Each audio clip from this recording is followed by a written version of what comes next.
What's up everyone, it's me Kyle and this is another life story here in Dubai. I hope you guys are all doing well kasi etong week na to medyo naging busy talaga ako and sobrang nakakapagod. It's holiday here in Dubai because of the National Day and everybody is outside, so medyo busy, and you know I'm working customer service. So ayun, pagod talaga yung katawang lupa ko. So for me to treat myself with this holiday, ayan, nagbili ako ng mga items through online. I hope na nakaka-relate kayo dito sa mga ganitong ganap natin pag yung sobrang stressful tayo, sobrang pagod. So what we gonna do to treat ourselves is bumibili talaga tayo ng mga bagay na makakapagpasaya sa atin actually. So, for me, ang nakapagpasaya sa akin for today's video is nakakita ako ng mga online things like damit and yung mga gamit na pwede kong magamit sa mga future na lakad ko through online. So, isa sa mga online store here in United Arab Emirates na medyo trending talaga is the Shein, aside from other online store like including Timo and yung iba pa na pwede mo bilan online store. So I tried Shein for first time kasi for me talaga matters talaga ako na dapat nakikita ko yung item kasi matters sa akin yung fittings, yung length, yung width na dapat mag-fit talaga siya sa akin perfectly. But since meron akong mga nagustuhan na items nung nag-browse ako dun sa online store ng Shein, so ayun, i-unpack natin yung mga binili ko ngayon kasi dumating na siya yesterday. Actually, sobrang bilis din naman ng delivery nila. Dun sa may email nila sa akin, actually it takes like 5 to 7 days. But since yesterday, na-receive ko na siya. So I believe it's just 4 days. Na-receive ko agad yung item, which is good for me kasi sobrang bilis niya lang. So, let's find out and let's rate kung ano ba talaga yung product na may offer ng Shein. If it's legit na maganda talaga yung mga fabric nila. But before ko binili to guys, is chinek ko talaga yung mga product information niya para syempre less disappointment. Kasi ganyan tayo eh. Minsan ganun eh. Yung halimbawa I like this and I like that. So hindi na natin chinecheck yung mga information ng product. So what we gonna do is nag-check out talaga tayo agad. So what happened is pag na-receive natin yung item is nadi-disappoint tayo. So it's very important guys, before you check out the items, basahin yung maigi yung product information, most especially sa mga damit. Especially when you are buying online, meron doon mga reviews na nakakatulong sa atin kung the item talaga is very good or may mga bad reviews. So, it's up to you and for you to decide kung bibilin mo ba talaga yung item or naman masyadong costly talaga yung mga items na binibenta nila online store. It depends on the online store, but in Sheins or yung mga clothings and apparels na mga online store, I find out na hindi talaga siya masyadong costly. It depends if it's the brand talaga is very branded.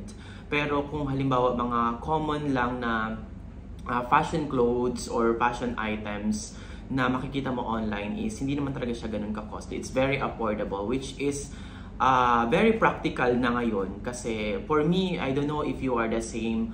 Nandun na ako sa point na nagmamatter ako doon sa items, especially sa mga clothings, na dapat mag-fit siya for me perfectly, not because of the brand, but because maganda yung fitting niya sa akin, comfortable ako, yung colors, yung length niya hindi sobrang haba, yung fitting niya in my shoulder is very good and more fashionate talaga. So, yeah.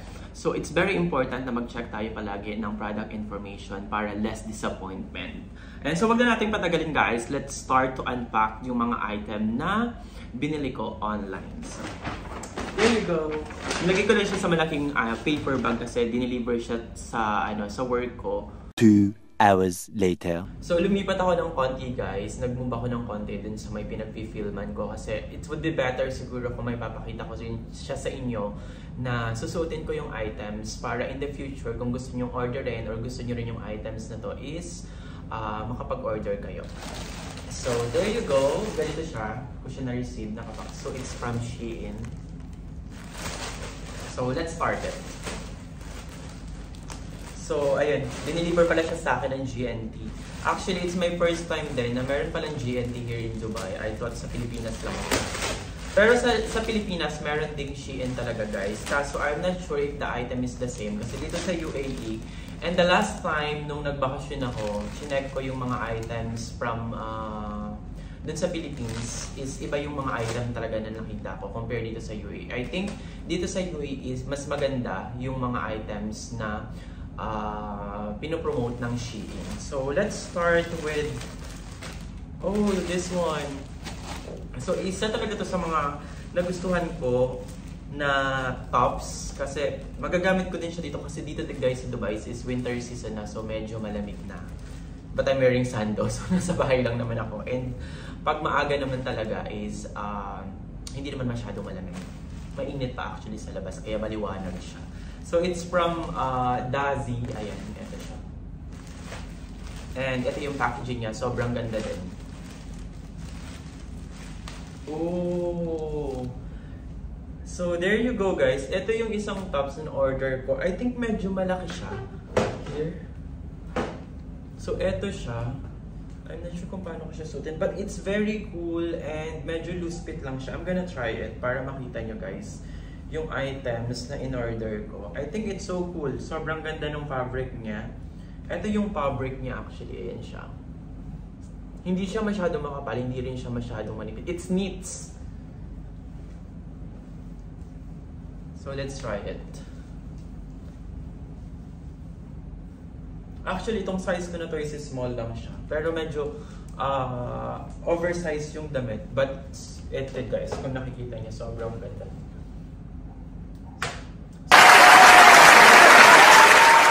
So meron akong pants from nabili ko din sa Pilipinas na pwede kong i-partner dito.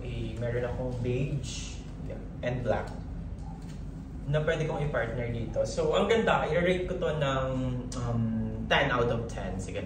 For the first items na nabili ko, let's rate it for 10 out of 10 kasi maganda talaga siya. And as you can see at the back, it's very fashion talaga siya and yeah, gusto ko siya. I love it.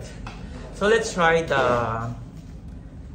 second items. So let's put aside first this for a while. And yeah, marami pa tayong mga items na i-unpack. So what's this? Oh, this is the shorts that I ordered kasi mag-aura pool kami soon. And yan, in-invite ako ng friends ko na sumama sa kanya kasi mayroon siyang isang ticket na available which is wala naman ata siyang kasama. So ayun, baka hindi sumipat yung kasama niya. So sabi niya sa akin na lang daw. And stop it.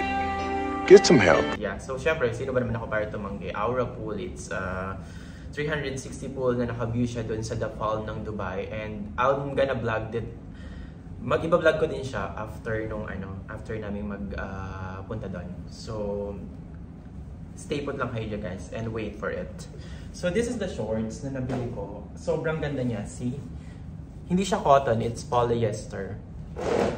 And I'm gonna wear this one doon sa Aura or pag nag-beach kami. Kung saan mo siya, marami siyang ways kung paano mo siya magagamit actually. And pwede siyang pang beach and yeah, I like it. So for this, the fabric is so good and meron din siyang ganito, parang pinaka double underwear dun sa loob para pang salo ng mga jogging balls natin. So ayun, I like the color, I like the style, so that's why I choose this one. So for this, I'm gonna rate this for 9 out of 10 kasi parang medyo malaki siya for me. But it's good kasi ano lang naman to I think this is just a small size. So medyo malaki lang siguro talaga yung sizing ng Shein. Depends siguro dun sa sa country. Depende siguro sa country. Kasi usually pag Asian size naman, pag Shein sa Pilipinas is small talaga. And I'm large or medium sa Pilipinas. So ayun, let's try the other things. I have this too. Actually, ito naman, ipapartner ko dun sa isang cargo shorts ko. This is also knits for summer. And binili ko talaga to. Actually, this is from Romwe. Isa to sa mga in-orderan ko, not in-orderan. Isa to sa mga online store doon sa Shein na usually pinagbabrowsan ko talaga. And I can recommend the clothes. It's very nice talaga. Yung mga way of fashion na pinoprovide ng Romwe is very good. Also the Dazi. So, let's check it out. There you go. It's neat siya, guys. And parang, alam mo yung parang ginanchilyo siya. But it's so cool. So, tignan natin kung gaano talaga siya ka-cool. Here you go. Ang ganda din. I love it. Sobrang summery yung ano niya. And, ayan. Feeling ko ano to. Kita yung body mo sa loob kasi tignan mo yung fabric niya. Here. I'm gonna wear it for you guys para makita niyo siya. Pero sobrang ganda na to. You have to order it kung may ano kayo. Feeling ko nakain ko yung fabric niya. So, here. Ayan. Lalayo tayo ng konti. So, ayan. Ang ganda din ito. Ang ganda din ito, and you can just open it minsan pag halimbawa gagamitin mo siya. Pwede mo siyang i-open lang na ganito. Tapos, I think it would be better pag mag-wear ka ng white sando or kahit wala na. Ang ganda niya, I like it. I'm gonna rate this one as 10 out of 10 also. Kasi sakto lang din siya sa akin and medyo loose siya. And nowadays, yung fashion talaga is medyo loose na talaga. Hindi na uso yung mga fitted. It depends siguro sa body mo. Pero yung mga athletic type or yung mga gym rat na sinasabi nila, ano pa rin talaga. I love the way they are wearing na naka-fitted pa rin talaga sila. So here. Oh, this is the bag that I ordered. Yung ano to, ito, tote bag nila. The fabric is velvet. Saan ko ba na-order to? Wala siyang name dun sa ano. The fabric is velvet. Ayun. The reason why I ordered this one, kasi usually sa mga tote bag na ginagamit ko is there's no zipper. And this one, meron siyang zipper. So, it's more nice and it's more safe talaga din mga items na ilalagay mo sa loob. Here. O, diba? Cute siya. I think this one, it's more nicer kung ipa-partner ko din sa may blue ko na pang beach yung Plinex ko lang a while ago. So, ayun. Here. Yung fabric niya talaga yung isa sa mga gusto ko dito and comes with pocket outside also, which is not normal dun sa mga tote bag na ginagamit natin. Usually plain lang. I have plain mostly and wala siyang mga zipper and pockets. So, I love this one. I'm gonna rate this as 8 out of 10 kasi lukot siya. What? Paplansyahin ko pa. So, I have work to do. So, 8 out of 10. But, I can recommend this, guys. If you are into tote bag talaga na plain lang, this is very nice. So, I have only 5 items actually. And, I have last 2 items na kasi nag-blurred yung camera ko. Sorry kung bakit tinatouch ko yung screen. Ayan. Baka naka-curious kayo bakit tinatouch ko yung screen kasi medyo nagbo-block siya eh. Because of my oh, parang parang feeling ko dito ako mali-disappoint. I'm not sure kung mag-fit to sa akin. So, the last 2 items na binili ko is eto.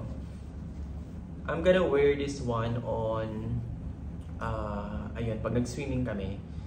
Ayan, usually kasi nagbe-beach kami every summer and I love going to beach talaga.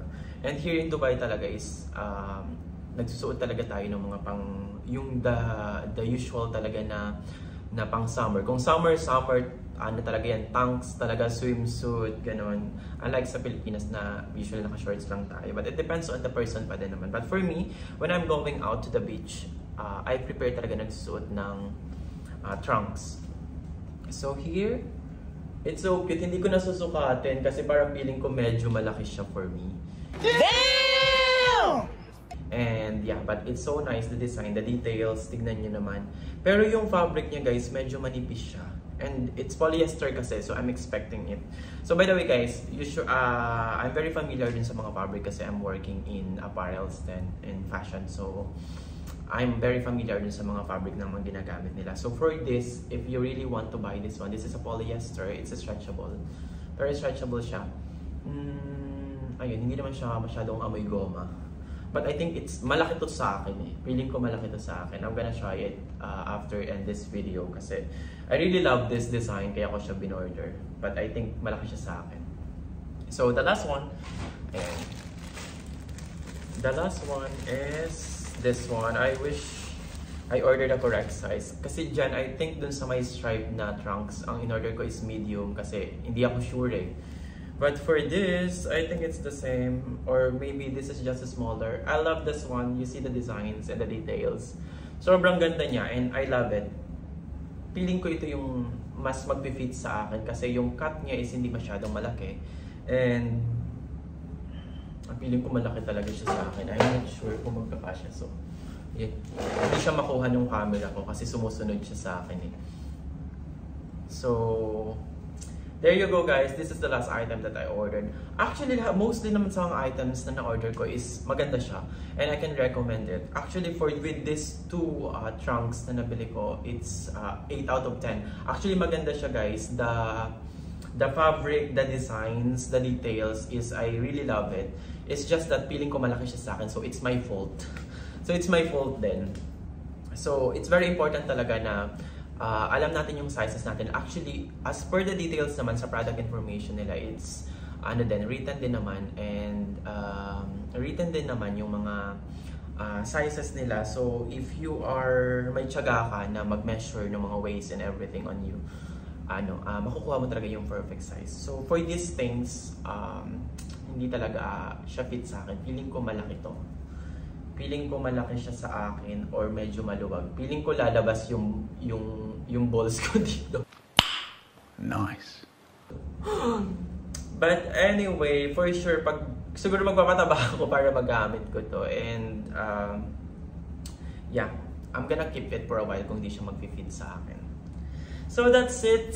I'm very happy naman dun sa mga item na order ko. Satisfying naman yung mga items na na-unpack natin. And you guys, ayan. So again, pag mag-order kayo ng mga items through online, always check at the reviews, especially yung mga product informations para less disappointment.